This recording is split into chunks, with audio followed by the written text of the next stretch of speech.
Okay, that's what he's going to talk about. He came all the way from Berlin, I'm assuming. Yeah, contentful, represent. And he's going to show you how to code a GraphQL Playground. So please, clap. Thank you.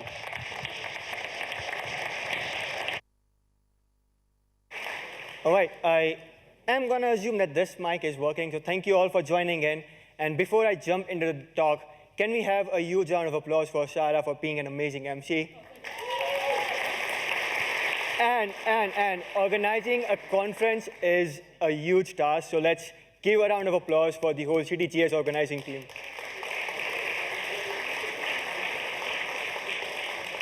Fantastic. The timer over here is showing me that my time is up. I'm just going to ignore it and move forward.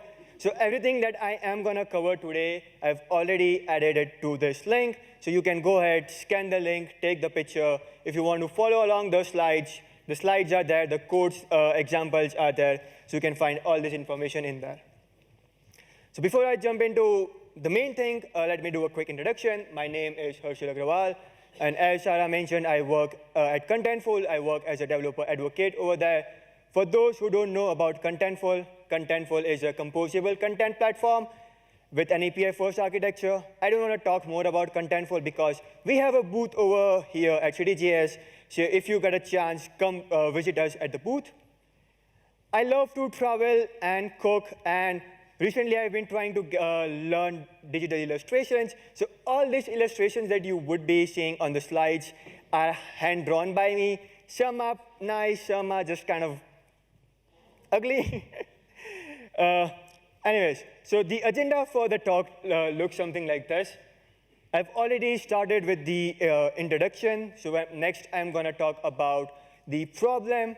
Then we're going to look into the solution. And if the demo gods are kind enough, we would be able to run a successful live demo. And then we'll conclude the talk with that. So talking about the problem, like, to be honest, the existing GraphQL playgrounds, they solve a lot of issues that we have, and they really don't have a problem. But 2 years back, I was working on this side project of mine called GitHub Wrap.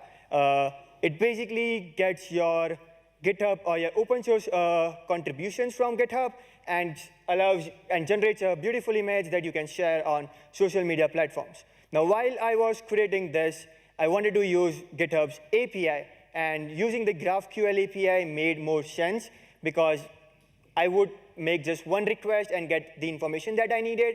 But there was one major problem with that. If you have gone through GitHub's GraphQL API, it's pretty lengthy. It's huge. There is a lot of information, some of which you would spend hours just going through the schema documentation to exactly understand what you need. So that was my first-hand experience with one of that major problems. And then I've been talking to a couple of folks who have been using GraphQL and have got this feedback again and again. So lengthy API is one of the major issues that I have heard a lot with the existing GraphQL Playground. The other is, what if someone is new to your GraphQL API or is completely new to GraphQL and they want to use GraphQL? Now, because the platform that we often get folks who are excited and want to just try out GraphQL with Contentful, but they don't really know how to write a GraphQL query, and then it gets a bit tricky. We do have an existing playground in Contentful, which gives them a flexibility to try out the queries, but again, it does not have all the features that I would love to have. And the last is the customization.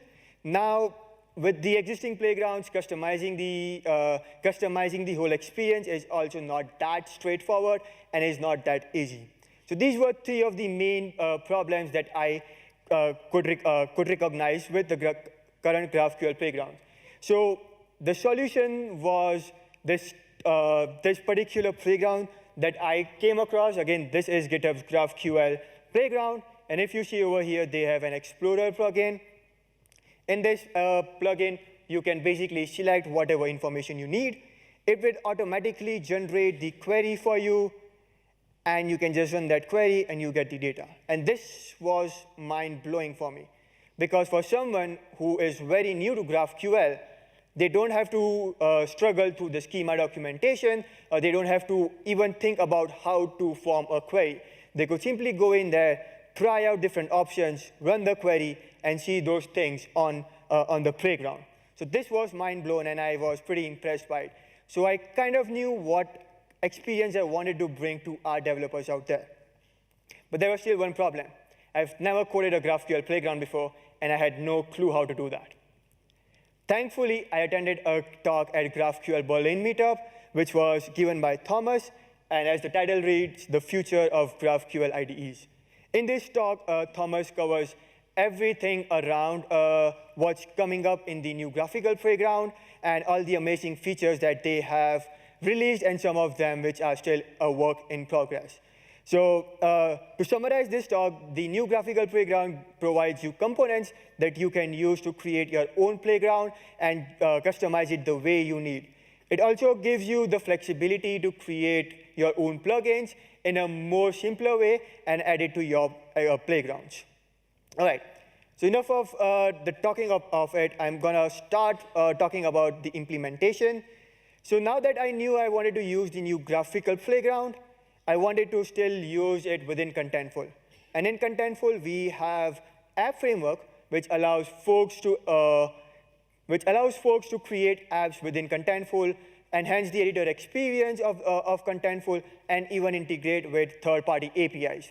So to give you an example, here is one of the apps that a community member, William, created using the app framework. It's a hotspot configurator app. If you have browsed IKEA's website, you might have seen something similar on the website where you would see the image, and on the image they would focus on a particular product, and if you hover on that, it will show you more instructions. So this is an app for that. Another community member, David, created a different app which would basically capture a screenshot from Google Maps, and you can use that screenshot in your content. The next is a very simple application that I created for our team. So we were doing this fun little project in last year in December, and this is the app that is shown on our homepage. So whenever me or someone else would log into that particular Contentful space, they would see this. They would see what are the unpublished entries, what are the published entries, and also the authors that have contributed in here. So I knew this would be a perfect combination using the new GraphiQL Playground and the app framework. So I already had an idea. Now I wanted to start working on the implementation. So I'm going to quickly go through the app definition. Because now I am creating an app in Contentful, I have to define a couple of things in here. Now, as you can see, that is the name. And because I would be running this app locally, I have set the host URL to be localhost. And I've set up a couple of locations. The first thing is the configuration screen. This is where, whenever the user first installs the application, they get a pop-up screen where they can enter any kind of API keys or any kind of information I need from that to run this app. The next is the sidebar. This is basically an add-on feature that I wanted to give them. So if they are editing a content, they can easily open the playground within that content. And the next is the page. Now, in this page, I wanted them to use the app within the whole Contentful page and not just from the content. So that's the app definition. I know I promised to show you all the code, so I'm just going to jump into the code now. So I created this demo app early on. I've set up this project before. As I mentioned earlier, I am using the config string. This is where I'm asking the user for the API key. We don't have to go into detail of this. Then there is the dialog box, which renders on the playground. And in here, I am passing some default queries because I want the user to get access to these default queries early on. I'm not using the other two locations, that's the entry editor and the field location, but I am using the page location, and this is where I have another default query where I am rendering out the playground on the whole page. And last is the sidebar, which basically contains a button which would open up the playground. So this is where the whole magic is happening. So right now over here, it just says hello CityGS London. Let's go and try it out. So in here, I'm trying to open this, and it just says hello CityGS London. which means my app is up and running, which is good. Now, the first thing I want is for the user to able to edit the query or enter the query. And for that, the GraphiQL provides a query editor component. So I can simply go ahead and add that. Now, because I am using the query editor component over here, I need to wrap it up in two specific context providers. The first is going to be the editor context provider. And the next I am going to be using is the schema context provider. And the schema context provider would take a fetcher. So the fetcher basically is containing the GraphQL API endpoint, as well as if you have any kind of other information, like for Contentful, you would need the preview token. So I'm passing on that as well. Now if I save this, come back over here, we create the query editor. So I can simply go in over here, start writing out my query, and it also has autocomplete by default. So I can just go ahead, select stuff, and I get the query in here. This is pretty cool, but the problem right now is I can simply write the query, generate the query, but there is no way where I can execute this query and see the response out there. And to get the response, I will now need to add the response editor. So I'm just going to quickly do response editor. I'm going to save it, come back over here. So this is the query editor. And if I scroll over here, this is the response editor. The CSS looks pretty ugly over here, and I am not a CSS expert, so I'm not going to waste time trying to make it look pretty. But what I am going to do over here is I am going to add an execute button. So this button will basically allow you to execute the query that you create and get the response on the editor. And now because I have the execute button, I will have to wrap this up inside the execute context provider. Again, this will take a fetcher, so I'm going to pass that as well.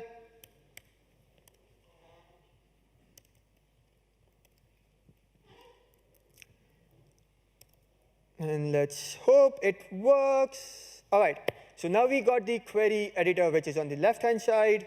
We got the button in between, and then we got the response editor. So let's try to run a query in here real quick. I'm going to try to get the blog post. And let's get the title, and I'm going to execute the query. And now I get the response. So within just simply importing the components and laying out in there, I was able to create this GraphQL Playground. But again, this playground does not have all the features that I need. If I move over to the playground that I am actually using,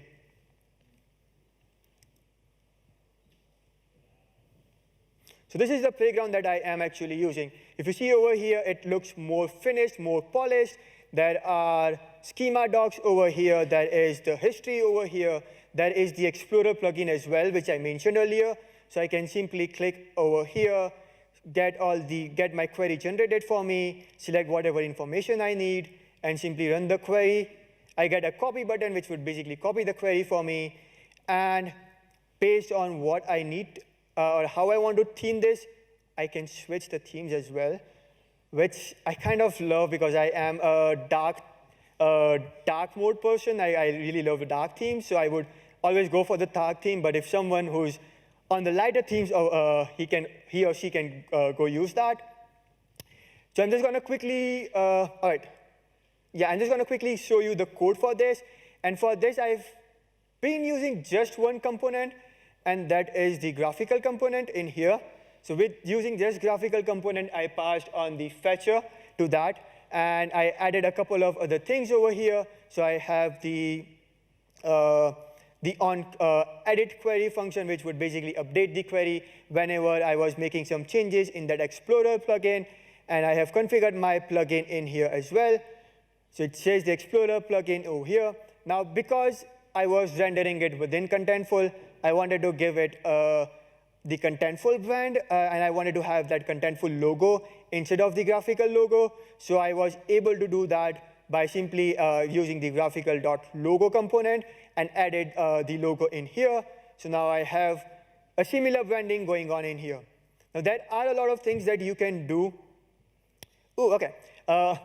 So yesterday itself, one of our community members who was using this playground, he reported an issue where the Explorer plugin wasn't scrolling vertically. And because of the flexibility that I have, I can customize it the way I want. I was able to solve it in like 15 minutes and ship it over here. So now that issue is not anymore. So we can now scroll the Explorer plugin. There are a couple of minor issues with the plugin still, with the playground still, but I'm still working on it, and I hope it makes it more easy for folks to get started with GraphQL as well. All right, so that's the tiny piece of code that I had to show you all. Now, to conclude, as I mentioned, the existing GraphQL playgrounds, they work just fine. They don't have like any major issues. But if you are someone who is focused on developer experience, and if you have new people joining in your team, and they happen to work with lengthy APIs, you might want to think about their experience and want to think about how you can make their lives easy. The new GraphQL plugin also allows you to make it easy to customize the way you want. I added the Explorer plugin, but if you want, you can create a plugin that would show the AST tree inside the playground itself. So based on your use case, you can use the existing plugins or create your own.